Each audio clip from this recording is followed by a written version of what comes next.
সাগরপথে জাহাজে করে গ্যাস আনার ঝুঁকি এড়াতে ওমান থেকে সরাসরি সাগরের তলদেশ দিয়ে পাইপলাইনের মাধ্যমে গ্যাস নেওয়ার পরিকল্পনা করছে দেশটি। প্রায় $480 কোটি বা 40,000 কোটি রুপি ব্যয়ের এই বিশাল প্রকল্প অনুমোদন পেলে আগামী 5 থেকে 7 বছরের মধ্যেই এর নির্মাণ কাজ শেষ হবে বলে আশা করা হচ্ছে।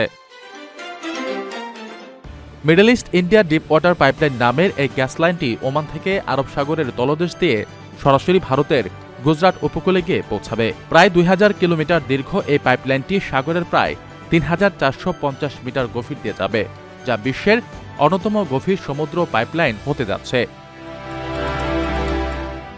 এর ফলে পথে যে কোনো ধরনের রাজনৈতিক বা যুদ্ধজনিত ঝামেলা ছাড়াই ওমান, আরব আমিরাত, সৌদি আরব ও কাতারের মতো মধ্যপ্রাচ্যের দেশগুলো থেকে খুব সহজে গ্যাস কিনতে পারবে ভারত। গত ফেব্রুয়ারির শেষ দিকে হরমুজ প্রণালীতে জাহাজ চলাচলের সংকট শুরু হওয়ার পর বিশ্বজুড়ে গ্যাসের সরবরাহ এক ধাক্কায় 20% বেশি কমে যায়, ফলে দামও লাফিয়ে লাফিয়ে বাড়তে থাকে। ভারতের মোট আমদানি করা গ্যাসের প্রায় 2/3 এই পথ দিয়ে আসে। তাই একটি মাত্র সামুদ্রিক পথের ওপর নির্ভর করে থাকাকে এখন নিজেদের জাতীয় নিরাপত্তার জন্য বড় ঝুঁকি হিসেবে দেখছে ভারত। বর্তমানে ভারতের কয়েকটি সরকারি প্রতিষ্ঠান এই প্রকল্পের বিস্তারিত যাচাই বাছাইয়ের কাজ শুরু করেছে।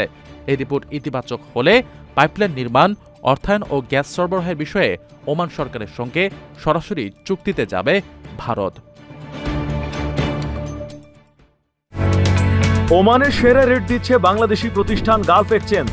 প্রিয়জনকে টাকা পাঠাতে আজই আসুন আমাদের যে কোনো ব্রাঞ্চে অথবা কল করুন স্ক্রিনে দেয়া নাম্বারে। গালফ এক্সচেঞ্জ, বাংলাদেশিদের প্রিয় এক্সচেঞ্জ।